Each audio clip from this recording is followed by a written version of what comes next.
Assalamualaikum warahmatullahi wabarakatuh. Perkenalkan, nama saya Feriansyah Maulana dengan NIM J1B023140. Di sini saya akan mempresentasikan hasil review jurnal yang berjudul Evaluasi Kesesuaian Lahan Tanaman Jagung pada Lahan Kering di Kecamatan Wagir, Kabupaten Malang, yang ditulis oleh Mei Ridayanti, Mokhtar Lutfi Rayes, dan Kristanti Agustina pada tahun 2021.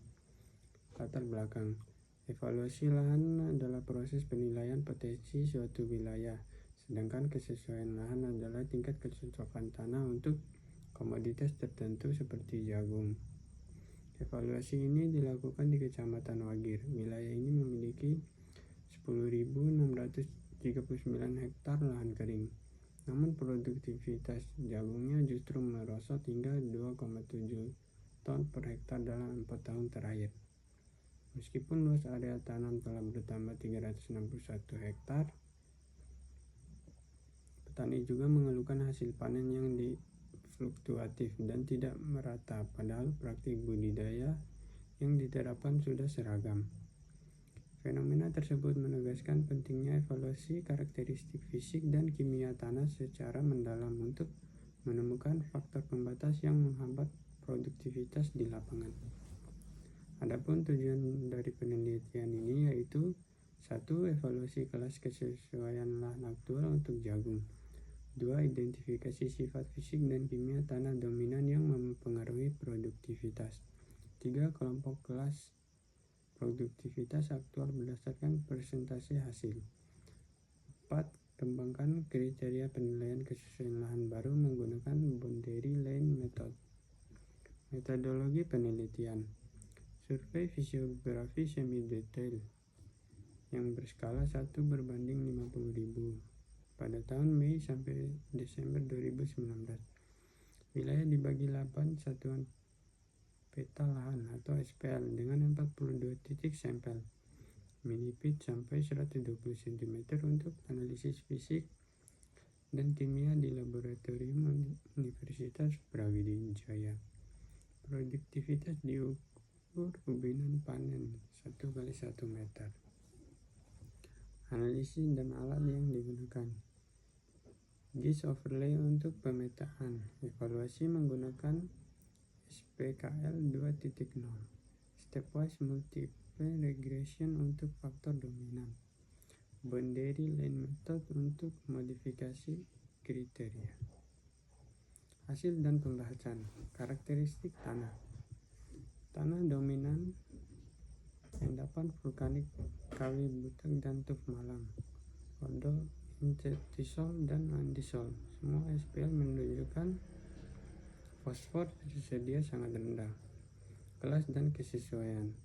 Mayoritas lahan diklasifikasikan S3 sesuai marginal dan nitrogen tidak sesuai akibat pembatas alami seperti curah hujan yang tinggi yaitu 2.531 mm per tahun, pH yang sangat masam sekitar 4,6 sampai 5,34,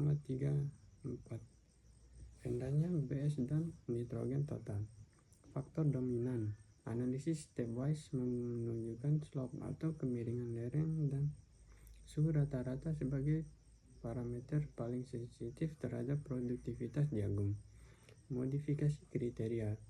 Boundary line method menghasilkan batas lereng baru S2 0, sampai 9%, S3 9 sampai 18% dan N di atas 18%. Validasi tetap menempatkan lahan petani dominan S3 atau N. Rekomendasi perbaikan lahan. Pengaturan pola tanam dan drainase. Itu untuk mengatasi hujan tinggi melalui pola tanam tepat dan perbaikan drainase atau irigasi. Pengapuran dan penambahan organik. Meningkatkan pH tanah dan retensi hara dengan pengapuran dan pemberian bahan organik intensif. Pemupukan yang seimbang. Memulihkan nitrogen, fosfor, dan kalium yaitu rujukan dosis NPK optimum 300 kilo per hektar untuk jagung hibrida. Konservasi tanah. yaitu menerapkan terasering, tanam sejajar kontur, pengolahan menurut kontur, dan penutup tanah untuk mitigasi erosi. Penekanan evaluasi dan kesesuaian lahan. Evaluasi kesesuaian lahan di penelitian ini menggabungkan data lapangan, analisis laboratorium, GIS, dan metode statistik untuk menentukan kelas aktual S2 atau S3 atau M, dan batasan lingkungan yang relevan. Pendekatan boundary line method memberi adaptasi kriteria yang sesuai kondisi lokal, esensial untuk rekomendasi yang realistis dan terapan. Kesimpulan, kontribusi ilmiah. Penelitian menjelaskan bahwa peningkatan area tanam saja tidak cukup, sehingga diperlukan intervensi berbasis karakteristik lahan. Pembatas utama, kemiringan lereng dan suhu adalah pembatas utama produktivitas jagung di Wagir. Faktor kimia seperti pH, fosfor, dan nitrogen juga sangat signifikan.